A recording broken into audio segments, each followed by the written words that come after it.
What's going on, guys? Jesus loves you. My name's Cody, and this is the Christian News Show we do every Monday, Wednesday, and Friday. And kind of like the title hints, we're talking a lot about how movies and TV in the Christian world are kind of changing. Not that I want to start getting in the habit of talking about pop culture news, but I do think that culture has a very big way of impacting our lives, and it was in the news today, so we're going to talk about it. So, first story of the day is not really that big of a deal, but there's a movie coming out called Unbroken. It's a story about a man named Luis Zepparini, and I know I said that wrong. The guy has definitely had a pretty interesting life. For one, he was a track runner in the 1936 Berlin Olympics. He also gave his life at a Billy Graham crusade. And the part that I feel like that's going to be most centered on in the movie, he was a prisoner of war in Japan during World War II. The director for the movie is going to be Angelina Jolie, which I've seen her as an actress, and I think she's a really great actress. I just don't know how she does as a director. I've never seen any of those movies. I think she has about 3 of them. And the one thing that is really cool is Angelina actually knows the Luis guy like a real person. So I definitely can see how that would affect the movie in a very good way. But I don't know, I got kind of excited for this movie just because it's a Christian movie, and I was like, yay, Christian movie, but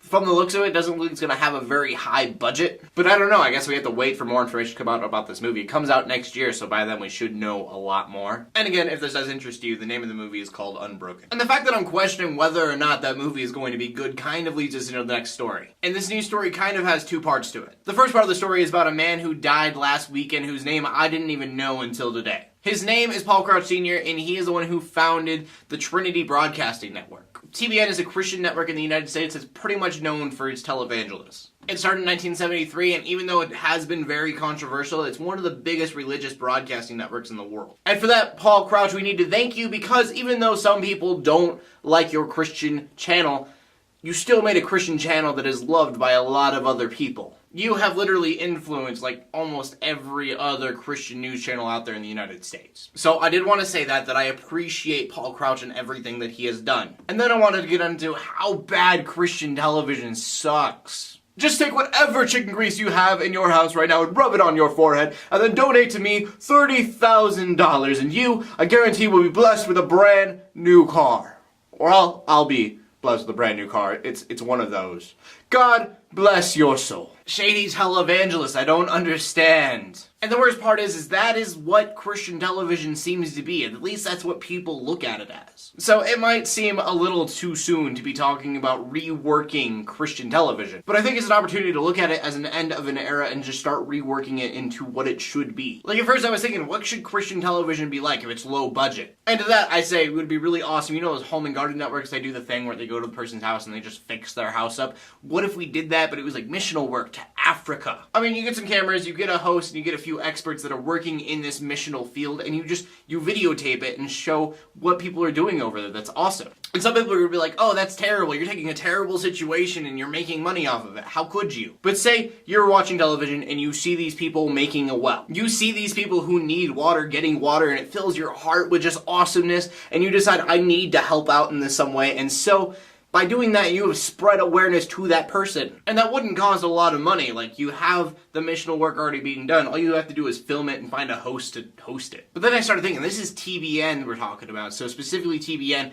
they have tons of money. It's usually misused. There's reports all over the place about that money being misused. But what if it wasn't? There's so many other things you could do with a budget. You could have comedies and dramas and talk shows and just all sorts of other things that don't involve old men asking people for money. It could be awesome. But instead of me ranting on that, we need to go to the final story of the day, which is about Nelson Mandela. Nelson Mandela was a man whose life, if you were to put it into one word, would be equality. Fighting racism and segregation, that is his legacy. But today, Nelson Mandela died at the age of 95 years old. And I've known a little bit about the man, but I read a lot of things today that I had never known. Such as the fact that he had been in prison for 27 years before becoming a leader in South Africa. Also, we look at the man as a hero today, but as of 2008, he was registered as a terrorist in the United States.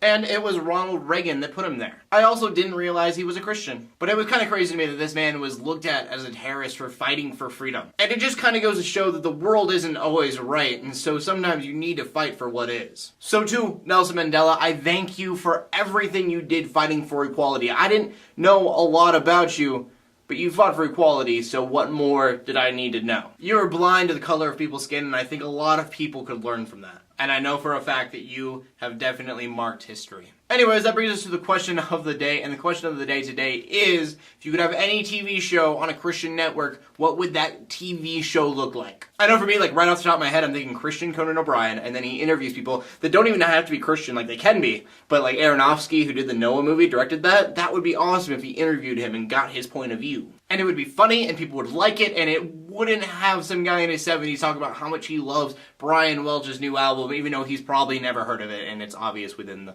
video. Except for GNC's Christian Rock, like, I've never had great experiences with Christian television.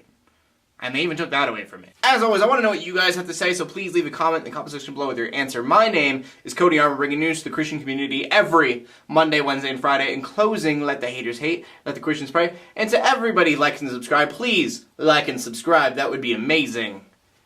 God bless.